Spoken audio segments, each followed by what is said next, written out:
My name is Nathan Ruff. I was just on the Root of All Success podcast with Jason Duncan. This podcast is pretty great. You hear about how you can be a completely insane human being like myself and live a great life. Welcome to the Root of All Success with the Real Jason Duncan, a podcast that explores how the world's most powerful entrepreneurs unlocked success and how their stories can help you do the same.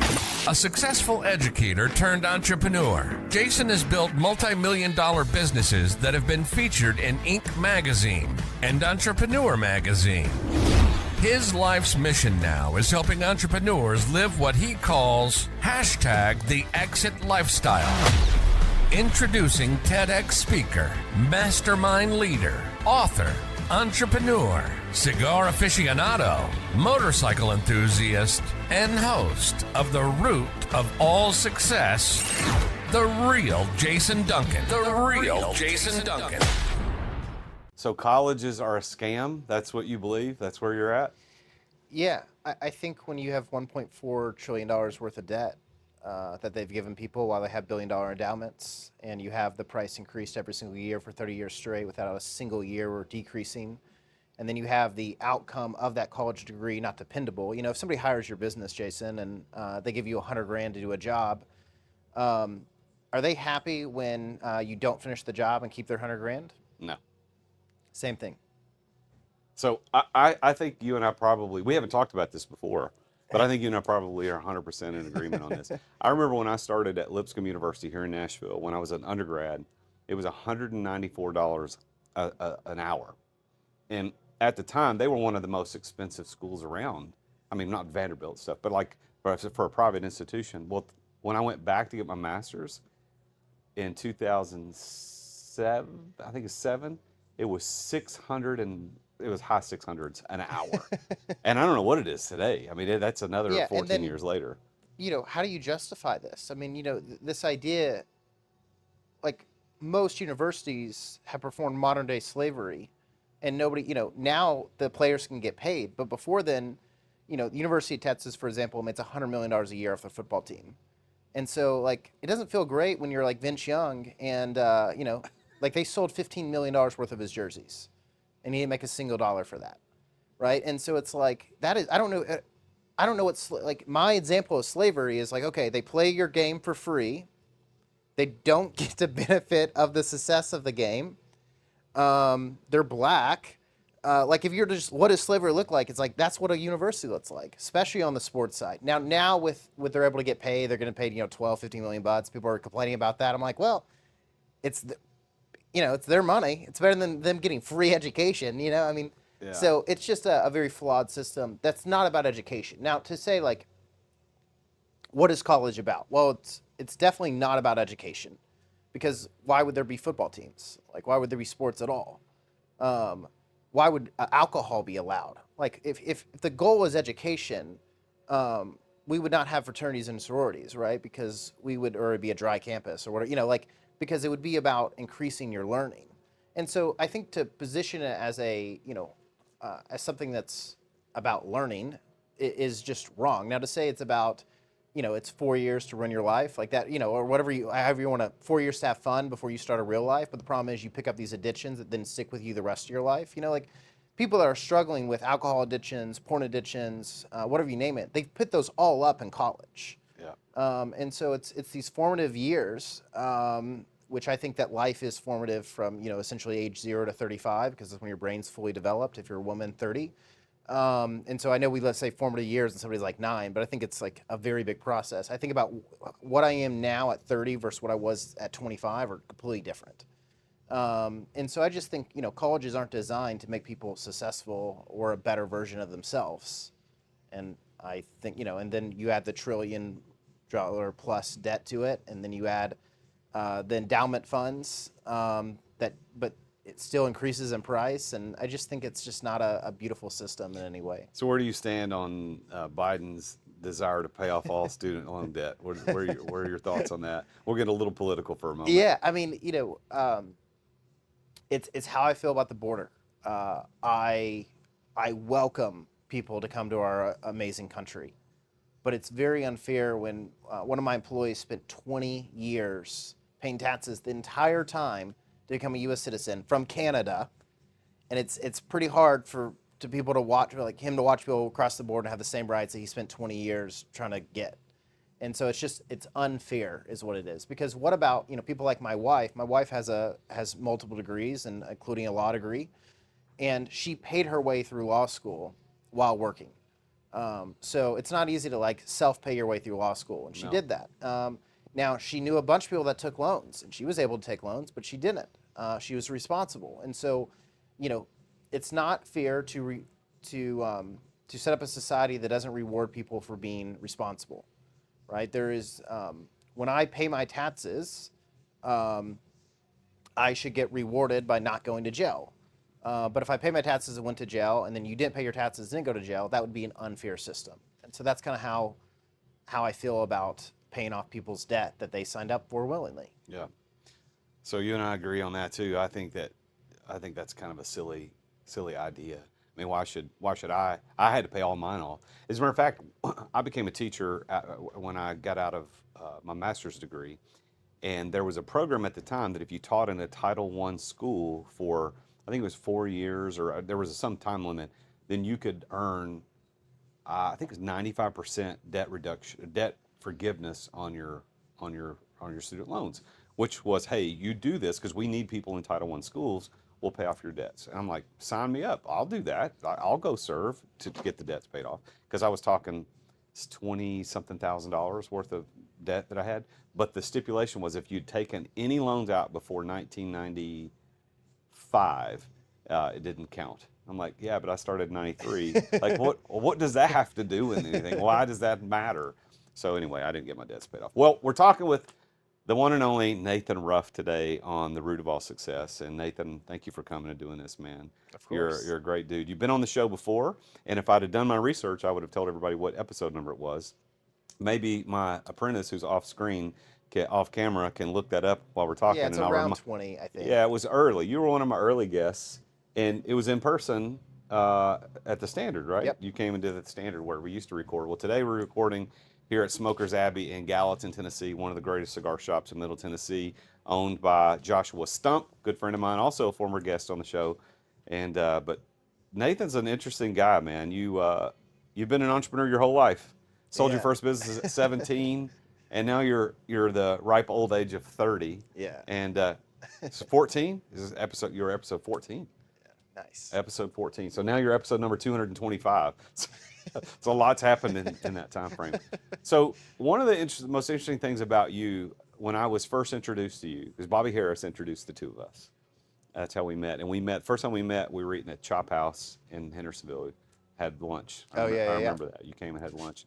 But one of the ways I remember being introduced to you is that you wanted to be president in 2052. Yeah.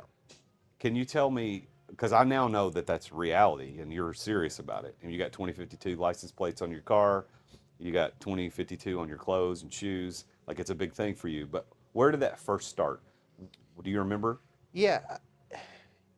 I really want to solve the water crisis. And so when Scott Harrison brought to my attention, that we have this solvable problem that, 800 million people don't have access to fresh water, and most diseases are caused from them drinking dirty water, I thought I have to solve this. And it can only be solved from a very high level position like that. If you've taken all the money we've sent to the Ukraine up until the previous bill, which is about 120 billion, that's more than what it would cost to go bring the world access to fresh water. That's how solvable this issue is. And so I did not get a chance to serve in the military. I did. I just felt like I wanted to give back to society, and this is what a public servant. That's their goal, is to be a public servant, right? So a disgrace is if you do it for longer than 8 years. Republican, Democrat, I don't care. It's a disgrace. It's supposed to, you go in, you do your public good, and you go back to reality. You shouldn't go in worth 100 grand and leave worth 114 million.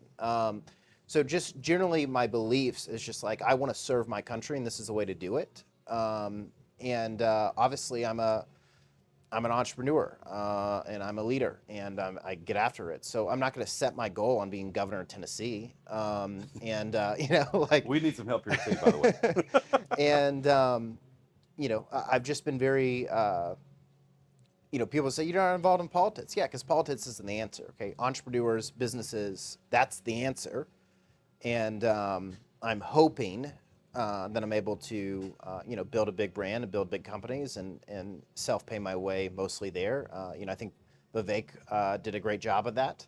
Obviously, he's young. He's 35. I think we'll see him again in future elections. But, you know, self-made billionaire at 35 and is not owned by anybody. And I disagree with some of his points. I don't agree with anybody 100%. But that's the goal, you know. And as far as my beliefs, you know, I believe pretty much everything Obama believed when he ran in '08. You know, I'm anti-war. I'm anti-big government. I believe in same-sex marriage, which he also ran on in 2008. You know, like, it's not that the joke is that I've changed nothing, but now I'm considered alt-right.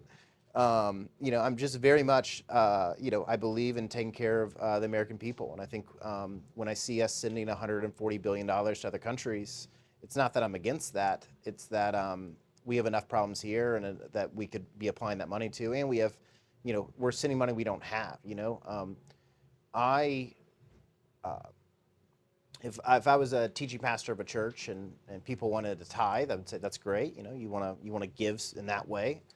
But they said, well, we're going to put on a credit card. I go, well, that's not healthy. That's not something I want, you know? And so the same thing. It's like, I want to help other countries, but we got to do it at a place of strength, not at a place of weakness. Yeah.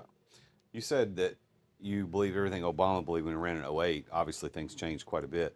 But you just said that you support same-sex marriage. Did I understand you said that correctly? No. Oh, he was against same-sex marriage when he ran in '08. I thought you said I maybe misspoke. I think you said that, and I was like, okay, I got to ask. Yeah, and actually, I would say, and that's where I've changed. I'm actually super libertarian in that. Like, if you want to marry a cat, you can do that. Like, I really, you know, it's not something I believe. If, you know, hearsay is like, you know, is being homosexual a sin, I would be happy to have that debate and talk through that. But, like, as far as, like, the government, it's like, as long as, you know, there's things like, should pedophiles be killed? I believe so. Like, you know, there's like general things I think society agrees on, you know, like the right side of history is going to be the side of history that's like, yeah, I don't think murdering babies is like a good thing.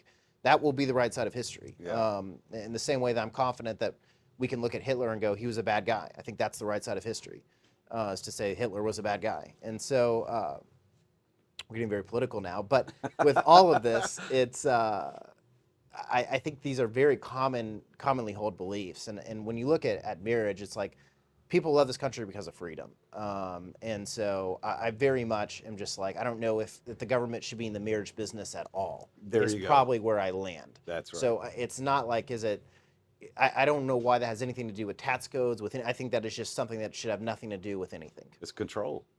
Like I think probably the history, if you go back and look at the narrative, is that government was supposed to be of the people, by the people, for the people, and it turned into a way to control the people. And so marriage licenses, in my opinion, is one of those ways to control people, because, and we tease people into it because, well, you get a tax break if you file married filing jointly, as opposed to two individuals who love each other in a committed monogamous relationship who are not married by the state. You know, and I know my wife and I have been married. We'll be married almost 29 years this year. And I'm looking at, like, would I want my kids to go get a marriage license? Do I want them to be married? For sure, because I think marriage is a grand institution ordained by God between a man and a woman. I get that. But what's the state got to do with it? They got nothing to do with this. Why do I have to have a And I wrestle with that paper? too, by the way. Yeah, it's weird. It's a weird thing. I know you got two boys. You're a long way from that. My kids, like my son just celebrated his 1-year anniversary with his girlfriend yesterday. And my daughter, she's 21. So, like, they're both in that marrying age. I was already married by the time I was their age. That's crazy. Like, my son will be 24 this year. We had him when I was 25. It's like, whoa, life is getting real, man. So, but I want to ask you about this though, because I asked you this a minute ago, and I'm gonna ask it again. When did the actual thought, I want to be a president, I want to be the president of the United States, when did that pop into your brain? Was it a gradual thing over time, or was there this event that made you want to do that? I mean, it was really the charity water. It was when I met Scott Harrison. And tell everybody who Scott Harrison is. He runs a organization called Charity Water, and 100% of what you donate goes directly to the cause. And they privately raise money for investors to pay for their overhead. So when you give $1, even with a credit card, they reimburse the credit card processing fees. $1 goes directly to the cause of building wells, or there's different ways to capture water, but that's the most common in Africa. And so that was just like one, this is the greatest charity ever because I'm not paying for your salary, and two, it's such a solvable issue that money actually solves. And so how do I solve that? And I just didn't think me making $100 billion was very plausible. But me becoming president and enacting some laws, and passing some bills that do that, right? When we look at sending 140 billion so the Ukraine can send more missiles at Russia, I don't know what good that does us. But when you look at sending 800 or 100 billion to give everyone in the world access to fresh water, which will take about 20 years to deploy, to keep in mind, and if the government did it, it'll probably all get wasted and go to the wrong people. And there's a lot of safeguards that need to go to place in this. It seems like when I write a check, it goes much further than the government writes a check to the identical thing. But when you look at solving this issue and writing that check and making that happen, that helps countries not be impoverished. And when countries are not impoverished, they don't have wars. They live longer, they have more kids. For all we know, this is pro-lifers use this a lot of we could have already aborted the guy that solved cancer, and it's for all we know, that person is just in a village dying at age 12 of something they picked up in a river they were drinking from. Mm-hmm. And so I just think it is a great benefit that the U.S. is worth investing in. And I'm sure as president, I can get other countries to come on board, and we can, each put in $20 billion, and we can solve this issue. Did you go to an event and? I was just at a conference that he spoke at. Really? And How long ago was that? 2014, 2015. Okay. Wow. So that conference, okay, I can solve this problem if I become president of the United States. Yeah. Why 2052?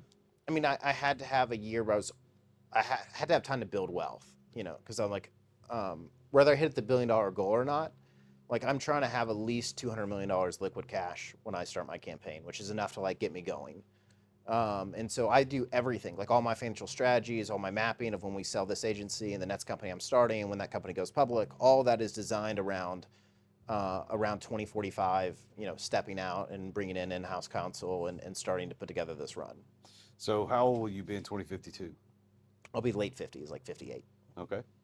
So that's a young president compared to what we've been experiencing lately. Yeah. And, there's two types of 85. If you look at Biden 85 and you look at Trump as 85, one's definitely more energetic. But I don't think both are preferable in any way. And so I think that is something Vivek had going for him as he was young. He's 38 or 39. That's just what I think. Again, everybody on both sides of the aisle agree. I don't think I want a 100-year-old president. No, we do not need that. Yeah. What do you have an opinion of why, if Vivek is going to get back in game as a vice presidential candidate potentially? I don't want to talk politics. I'm not that interested in it. Well, it's interesting to me because I think someone of your age who's got that aspiration, I don't talk politics much at all, but I thought, hey, we'll dive into. Yeah, I mean, I'm not super into politics. That's my end goal, but my current end goal is building a company that I'm going to sell. Well, what you said was interesting because I was going to ask you that, but you've already answered the question. But I want to call it out in case anybody missed it. You're not involved in local politics. You're not involved in school boards. You're not involved in anything. And I wanted to know, well, why aren't you doing that? Well, you answered it, which is, hey, my goal is not to be in politics. My goal is to solve this problem, and my platform could be president of the United States, which I think is admirable. And I also think it's really cool, Nathan, that you want to build your agency, 19, which you started how many years ago? I started 12 years ago, and then I took a break when I launched another company. So, but you've got 19, which is you're killing it. The agency's doing great, building websites, maintaining websites, making sure the companies never have to worry about their websites. But you want to use that as the launching platform to get you the cash that you need to start your run in 2045. I'm starting that. All that does is give me the cash for my Nets business. Right. And my Nets business is I can raise the money if I need to, and I will have to, but I would like to at least put down, 30, $40 million. And so I'm just trying to build in the company to ideally a $50 million exit. And then, depending on how we untackle that through taxes and everything, I'll walk away with 35 million and, we can decide what, but I'm wanting to put all my chips right back into my Nets company. But my Nets business is something very big that's going to take a lot of my own capital along with other people's capital. But yeah, that's my goal, is to kind of build this as a stepping stone into my Nets thing. So how do you think you were able to, over these last dozen years, and of course you did take some time off with another company, but how do you think you were able to be so successful at this? I mean, you're young, you're doing great. What is the key to your success? Yeah, you got to show up every day. I've been a complete failure most of my life, and in the last 3 years, we've doubled revenue every year, and that's 7-figure growth those years. And it's just because I matured a lot as a human. I started to understand a lot of things as a human. But I've shown up every day for all those years. If you were to ask a girl that dated me when I was 19, like, what did Nathan do? She's like, he would just be on his laptop for 20 hours a day. And you'd ask my wife today, like, what does Nathan do? She's like, he's just on his laptop all the time. So I've put in the work consistently for years and years and years and years. The overnight success, that's 20 years in the making, right? And thankfully, I've learned some really great lessons along the ways. And I do try to think through a lot of things to say, okay, what was game changing for me? And the last 3 years, we realized we could spend money to acquire customers, and that made my entire shift around that. And then the past year, I realized I could we had enough revenue that I realized, like, I could actually take a step back from pretty much everything I was doing and really just work on strategy and our initiatives essentially. And then about 6 months ago, I did the hardest thing I've ever done, which is I stepped away mostly from sales. So I used to take, last year, for instance, I took 1,100 sales calls. And so now I take 20% of sales calls on 1 day a week. So I don't know what it comes out to, but I think it will come down to around 10 to 20%. And that is just freed up my time to now watch our other sales guys' calls and critique them, to like get our CRM dialed in, to talk about new initiatives, to hire new vendors, to like just a high level view of everything. And that's really been game changing. And because people historically, what stupid people do is they just repeat things they heard other people say, right? So a new entrepreneur coach would say something like, you look at me and you got to get out of your you got to get out of the business, you can work on the business. And it's like, yeah, how you delegate things is you have to have money to pay the people you delegate it to. Like, everybody always likes to pin like, yeah, it's just delegate everything. It's like, yeah, if you have endless money, that's an option. But nobody ever speaks to like the hard thing of like having enough revenue, and having enough like money to be able to do stuff. And like, you don't want to hire people for 6 months. You want to hire people for 20 years. You want their income to be able to climb over 20 years. So when you look at how much money a business has got to make to sustain itself and allow to pay you and allow you to continue to like have new initiatives, I hope I laugh this number right now, but right now we spend $25,000 a month on new initiatives. So whether that's new advertising, new marketing, we're just trying new things. And I hope that one day we get to $1 million a month or more, because we just had to build that margin. And sometimes I'm taking from that margin to make a new hire or do something else. But for me, that's been the key indicator. Is I had to find a way to scale the business rapidly. And so I figured that out via paid media acquisition. And then it was about, how do we do this profitably? Then it was about, how do I remove myself from this? Sounds familiar. I love what you're talking about, because it is becoming a cliche, like you said, work on the business, not in the business. That comes from the E-Myth. That's been a really good concept for a long time. But it's not as easy as just using different prepositions. There is something you have to do to get there. And and it's painful, because like, it's easy to delegate the stuff we hate, like delegating accounting, no problem. Yes. Delegating sales, like, that's my thing. I love talking to people. I love people. Well, what I admire about you and the growth that I've seen in you in the short period of time that we've known each other is that you have become what I call a tier 3 entrepreneur. And I think there's 3 tiers. I think there's the owner operators, tier 1, and that's what you were when we met. That's what most entrepreneurs are. It's tier 1. We're the owner operator. We're doing everything. It's mostly revolving around our abilities, our skills, our connections, our talents, our personalities. Tier 2 is the owner manager. That's when we start hiring people and we start having some systems, but it's still, like you said, you did 1,100 sales calls. You still, even though you weren't doing everything, you were still managing those systems. And then tier 3, which is what I think we all should aspire to, but only 5% of entrepreneurs ever get there. And that's tier 3, the owner investor.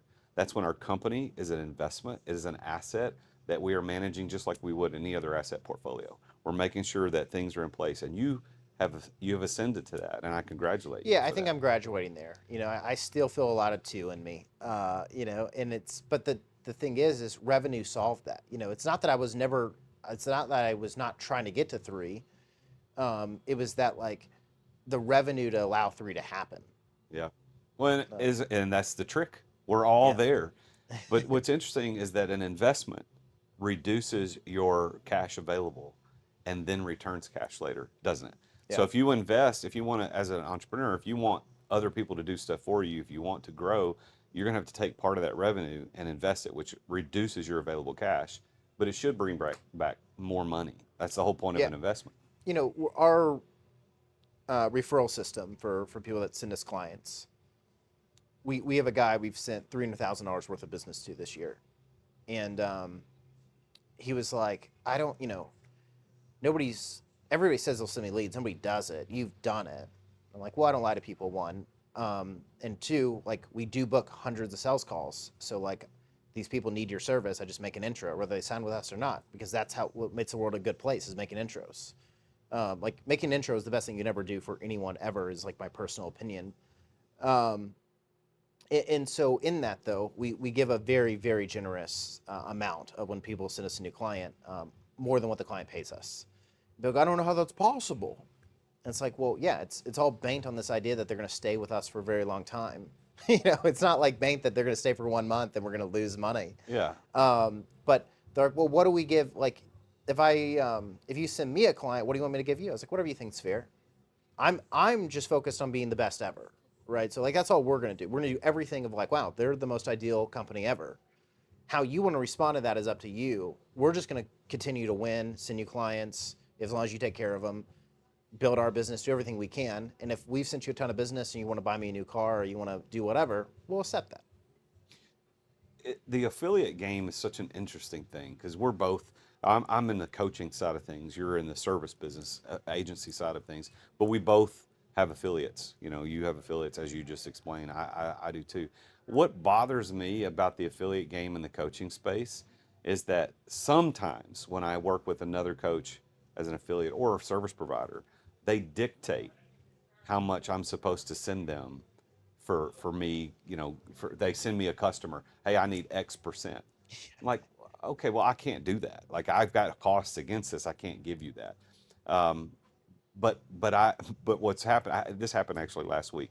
I talked to a guy, he's going to come in and do training for my team, for my clients. And I said, hey, we just need to set up an affiliate thing. So if anybody comes over to you, and that's pretty normal. And he said, well, how much do you want? How much do you expect? And I said, what you just said, whatever you think is fair. Like you tell me, you're the one, it's your money. Like how do you, and then he threw out a number, a percentage, and I'm like, fine. Like I wouldn't have cared what the number was. It didn't matter to me because frankly, I don't make a ton of money off affiliates. I get a few bucks every once in a while, but I don't care. But I think the mindset of give more than you try to take is what's making you successful. Yeah, I mean, I don't. Let's take a quick break to thank our amazing sponsors for making this podcast possible. As an entrepreneur, I know that you have to deal with sales on a regular basis. I mean, every entrepreneur does. And if you aren't paying attention to sales as an entrepreneur, you're not going to be an entrepreneur for very long. But I've got a sponsor of this show called Dub that helps you bring the personal back to sales. If you want to figure out how to improve content creation, improve client trust, improve your sales process, decrease the sales cycle, because we all know time kills deals. If you want to increase client bookings and increase conversions, you need to take a look at Dub. There's a special offer for Dub for listeners to the Root of All Success at therealjasonduncan.com/Dub, and that's DUBB.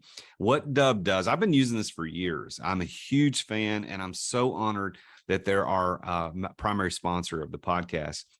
But they have helped over 60,000 businesses around the world communicate better, to make sales easier, to make sales more personal. And Dub is built for growing teams. I mean, you can set up video emails, you can set up custom onboarding, you can do admin reporting, anything you need around video and sales and automation. Dub is there. You can try Dub now. Your conversions to sales are waiting. All you got to do is go to therealjasonduncan.com/Dub. And there you're going to get 2 weeks for free to try Dub. Plus, you're going to get 50% off your first 2 months of Dub. You can't beat that. So go check it out.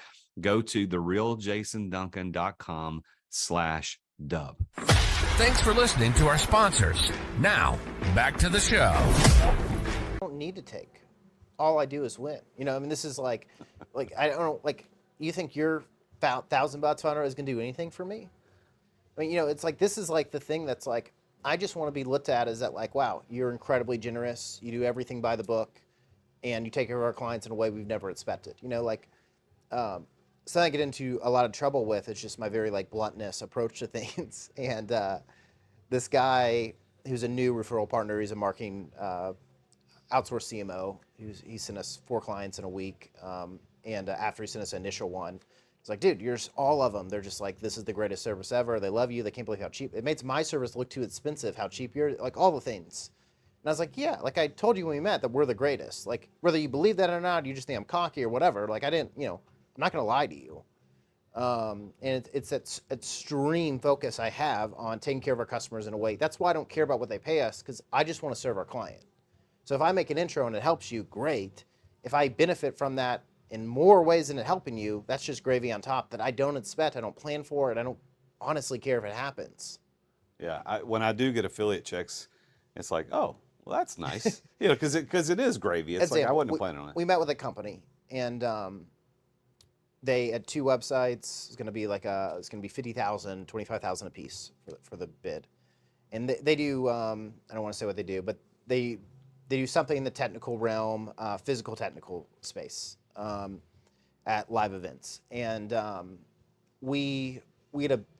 had a guy that I thought their product would work well with, and I made an intro, and that guy made a $3 million order. And so I emailed him. I was like, hey, you know, I met with you guys, and then I got you a $3 million customer. I kind of expect you to hire me to do the website, just to be clear, you know, like I'm happy it worked out, but like, I do think it's like kind of fair that I brought you $3 million. You could probably hire us to build the website.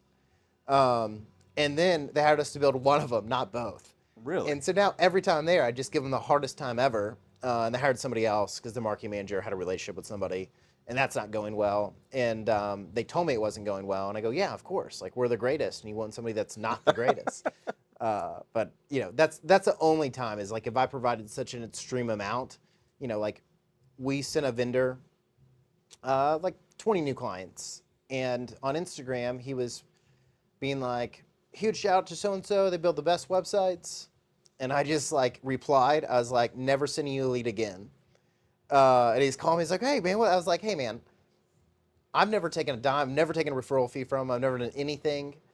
I was like, but you got it. If you're gonna promote a web design company, you can't promote another web design company. I was like, how many leads have they sent you? He's like, none. Like, they hired us to do their ads, and so I was just kind of like giving them a shout out. I was like, all right, well, you know, I was like, that's the game I'm playing. You know, so I have like what I expect, which is that, like, you know, I'm not expecting you to give me money, but like, if I'm sending you a lot of clients and building your business, which 80% of his clients were referrals from me, you know, then of course I expect you to be promoting me if you're going to promote a company. If you're already going to promote a web design company, you're going to promote mine.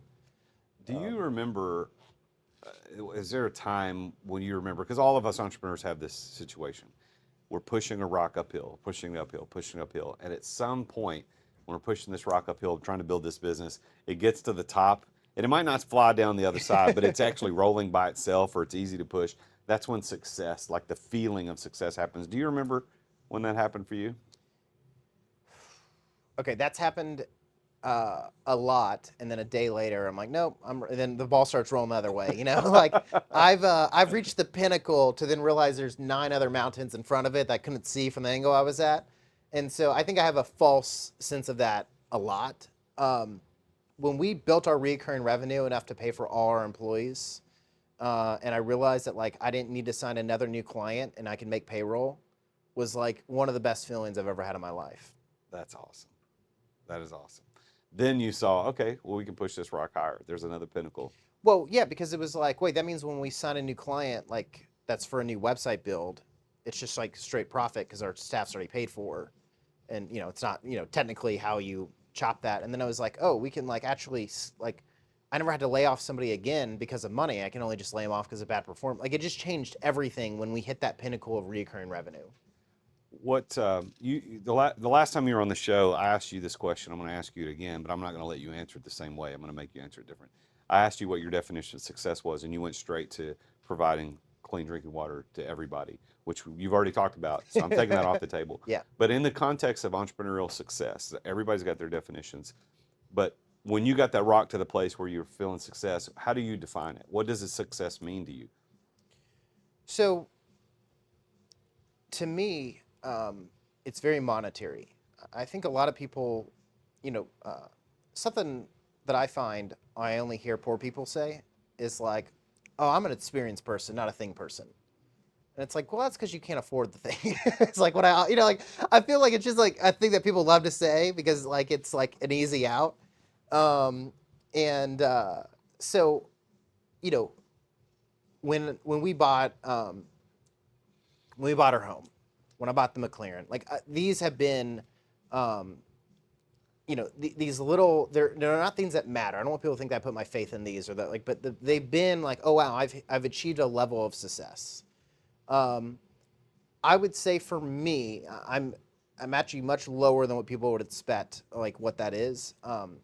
For me to like get by, like if I can go eat Chipotle and even buy your Chipotle, I'm like pretty satisfied. And so like I don't like a number in a bank account means nothing to me because I don't care about cash. Doesn't matter to me. Like I have a friend half the size of the business I do, 8x more cash reserves than I do, and it just very can't let it go. And like to me, it will come tomorrow. It will leave today. More will come another day. Like I'm just so like I don't.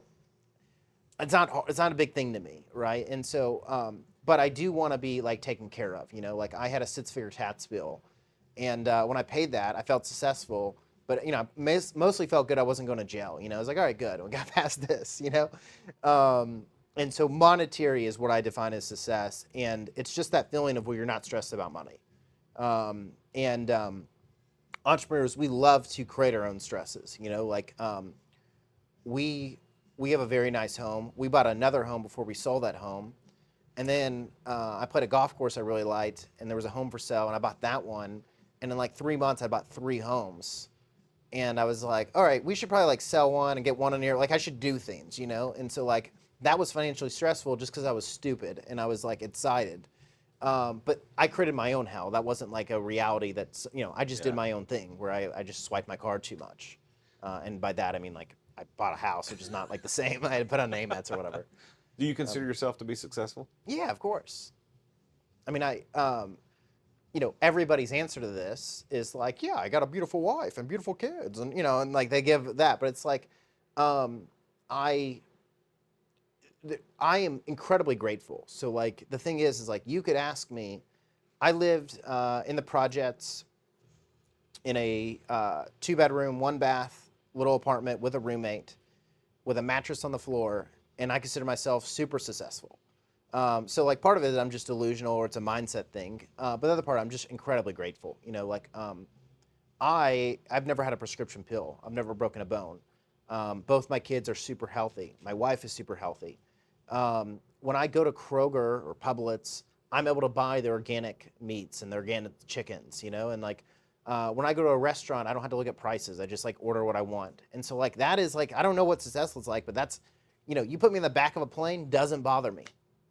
You know, this $10,000 Louis Vuitton suit came out and I was able to go buy it because I thought it looked cool. You know, so like I don't know, success is obviously, you can define it a ton of ways. I'm just super grateful. And so like I could be here in like a hoodie and jeans. I'd still be grateful that I'm here with you.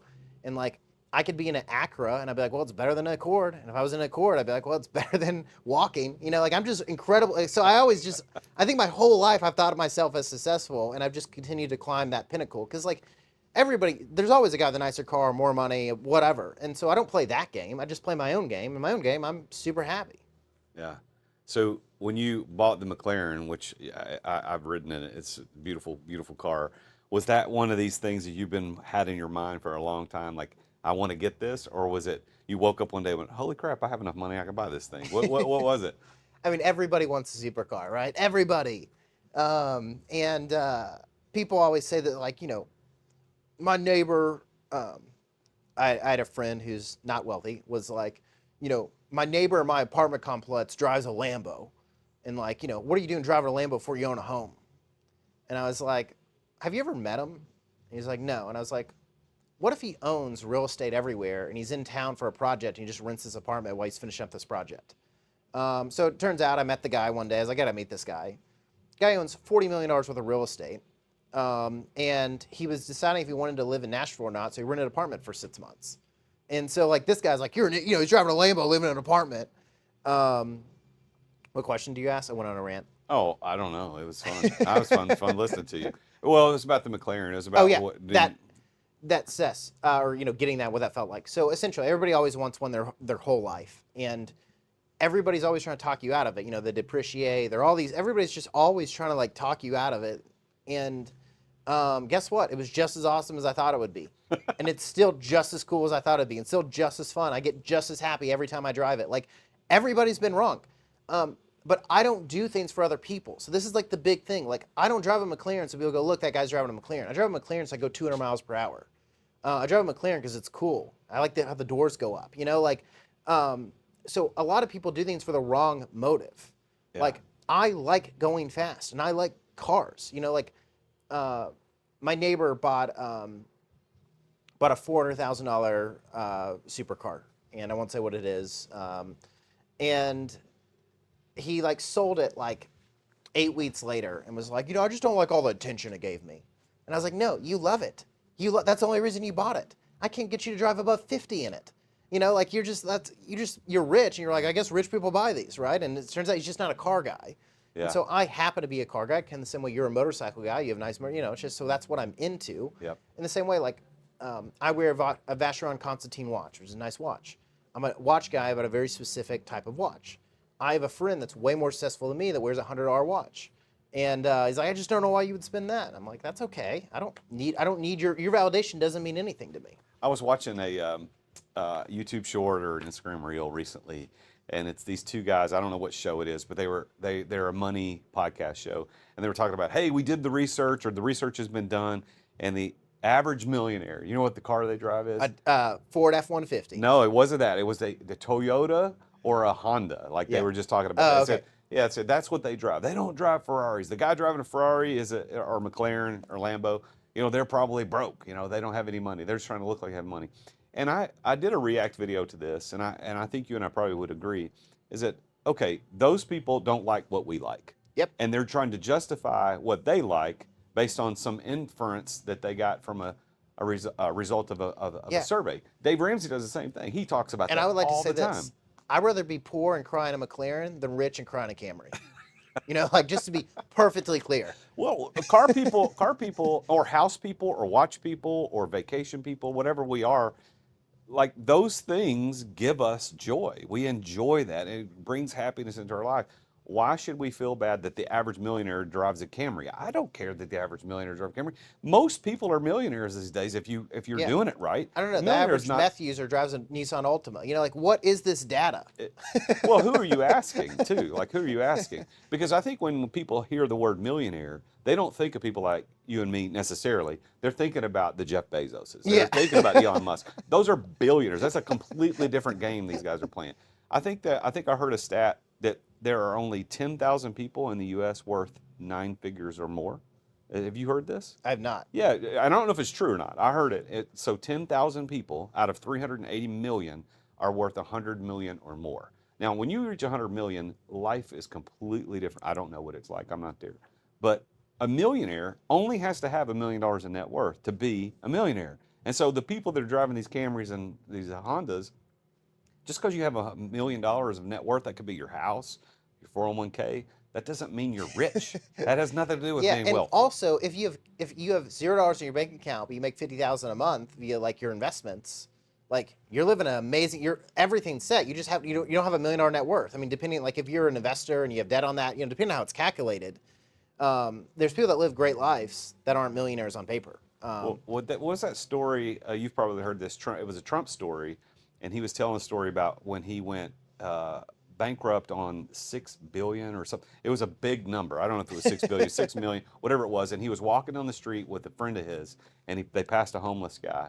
And he said, "You know what's fun?" And he started laughing. He goes, "What's funny?" He goes, "Well, that homeless guy is worth $6 million more than I am."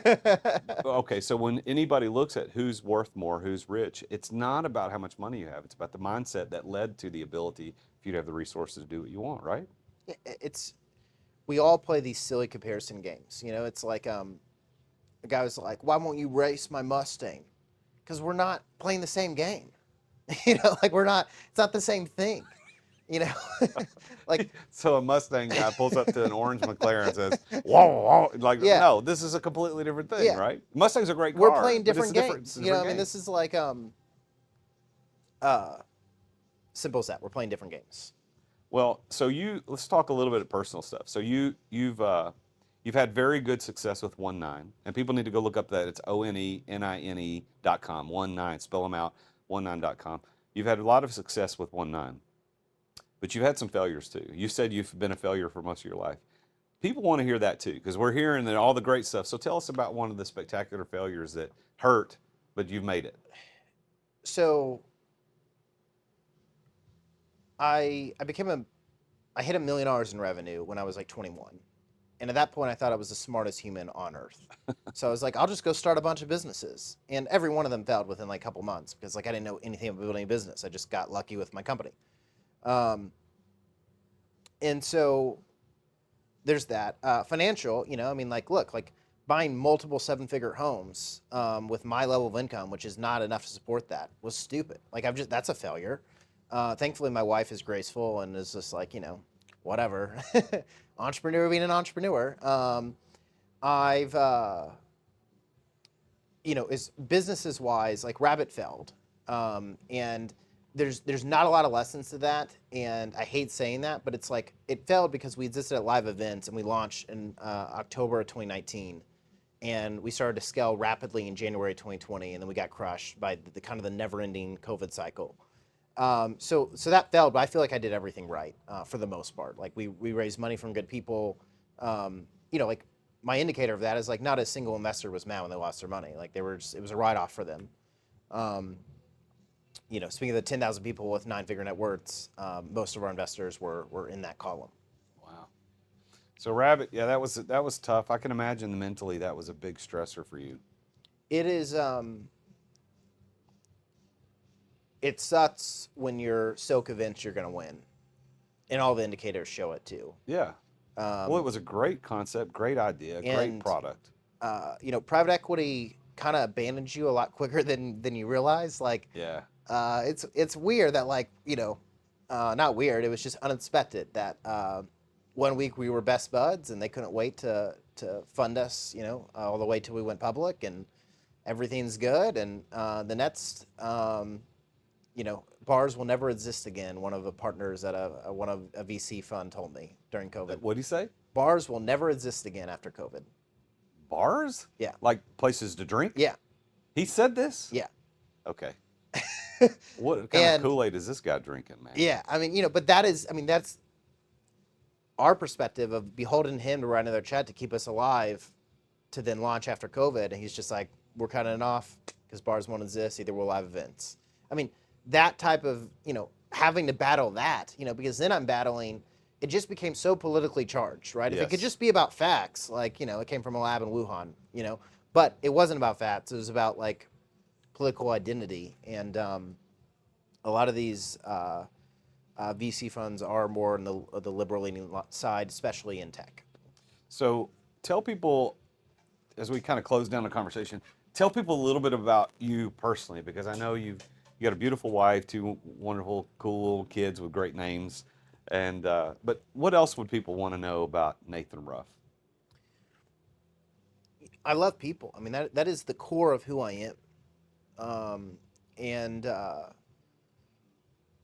my obsession with treating our customers in a way they've never been treated before and freaking out employees that mess up is just around like wanting to serve people in a way they've never been served. I love meeting new people here, love hearing people's stories. I generally love people. I'm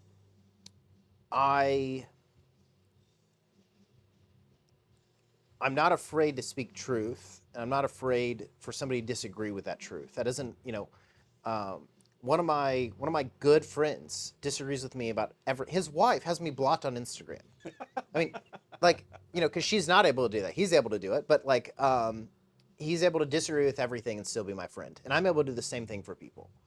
And so I think that's the thing is like a lot of people like me that are type A and driven are very opinionated, don't like other people's opinions. And I have an opinion and I have a reason for that opinion. I'd be happy to debate you on that reason. But I don't, I'm able to compliment people I don't like. I'm able to send business to people I don't like. There's a guy that I can't stand that I've sent 6 figures in business to because he's the best at what he does. I don't bring me another vendor that does what he does better. Sure. Can't stand him. Like can everything about him annoys me. He's got his pronouns in his LinkedIn profile. He announces the Indian territory he lives on when he gets on Zoom calls. I mean, I can't stand the guy. Serious? Yeah. Just the most woke. Every dollar that ever bites probably goes to Planned Parenthood or something I can't stand and support. But he does a great job, and that's how much I care about taking care of our customers. It's not about my relationship with him, it's about taking care of people.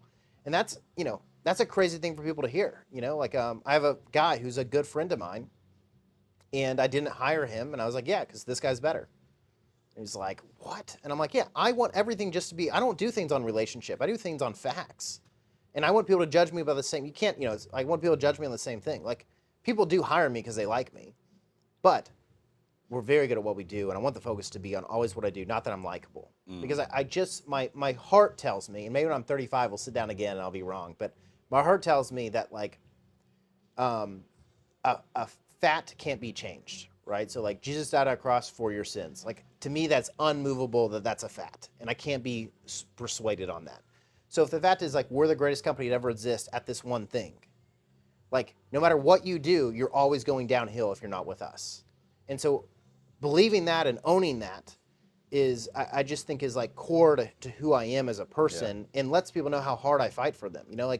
I deeply care about the truth. And that is maybe the core of everything, and so why I'm a believer and everything else. But I don't know how to answer that question of what are the things about me? I'm pretty open and transparent about things. Life is a game. Life is fun to me. When you see me, a guy saw me in a full cowboy outfit, cowboy hat, bandana, everything. And he was like, last time I saw you in a 3-piece suit, what is going on? I was like, I felt like dressing like a cowboy today.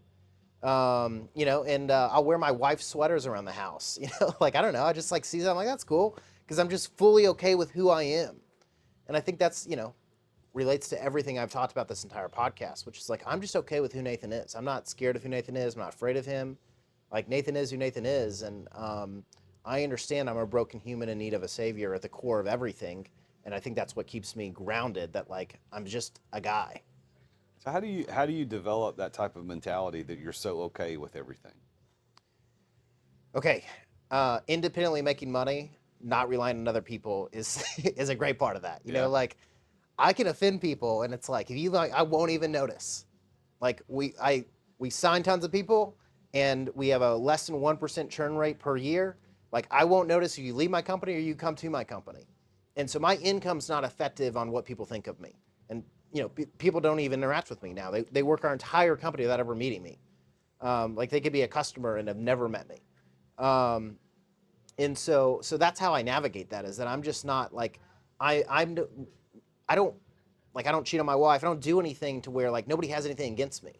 Like Tiger Woods was on the cover of Men's Magazine because he cheated on his wife and it got caught in photos. And this was like 2 years before all his scandal happened. So he went on the cover of their magazine to make it disappear. Like, nobody owns me. There's nothing you can do to me. And if a bank was like, we don't like you, we're gonna cancel your mortgage. I don't know if that's legal. I'm like, cool, I'll just buy like a shitty house and pay cash for it. Like, I'm just like, when you're super content and nobody owns you, like, the world's yours. What's your favorite book besides the Bible? Probably one of those. But like, what's your favorite business book? You got one you could recommend?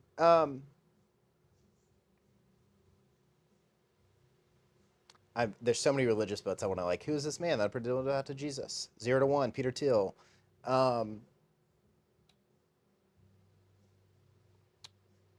12 Rules for Life by Jordan Peterson. Really? Or Discipline Equals Freedom, Extreme Ownership, Jocko Willink. Okay. Sorry, I was thinking of Jocko's quote. Interesting. David Goggins, Can't Hurt Me. That might be up there too. I mean, books that have, none of those books like transformed me or like, because like, but they've all confirmed things or been interesting or I've liked them. That's such a I don't, like you, I've read hundreds and hundreds of books in my life. So it's like, I don't. Were you talking about Bonhoeffer before we started recording today? That's pretty deep. Yeah. I mean, it's listed right there. So everybody knows I'm not like occasionally reading that book. I loved Elon Musk, the book that is it Matthew Isaacs or Isaac Matthews? I don't know. Anyway, the guy that wrote the Steve Jobs book just wrote an Elon Musk book. Yeah. That was very good. I didn't know he had one out. I need to look that up. And there's been a lot of, there's a lot of amazing books out there, and what you get from them is what makes them amazing. And like, I read leadership books and I'm still not a great leader. Like, I still yell at my employees and cuss them out. So you had to be ready to receive something. Yeah. And so a lot of books I just like for the story, and they're fun. Books that like really impact your life, I feel like had to be read multiple times, and you had to be in a state to be able to receive that. Yeah, for sure. I think that's very wise. I want to encourage everybody to check you out on Instagram at the Nathan Ruff, and that's RUFF, the Nathan Ruff. You've got an interesting Instagram recently. You spent some time kind of doing some React videos. Those were hilarious. But I think you did one recently that made me want to reach out to you and say, look, we need to get you back on the show. I don't remember what it was, but it was the one where you were talking about, I only do one thing. Yeah. Like, this is it. It's the seven sources of income bullcrap. Like, I just one thing, and I do it really, really well. Tell everybody what you mean by that. Okay, so when you've had some level of success, people who are your friends want to act like you're more successful than you are.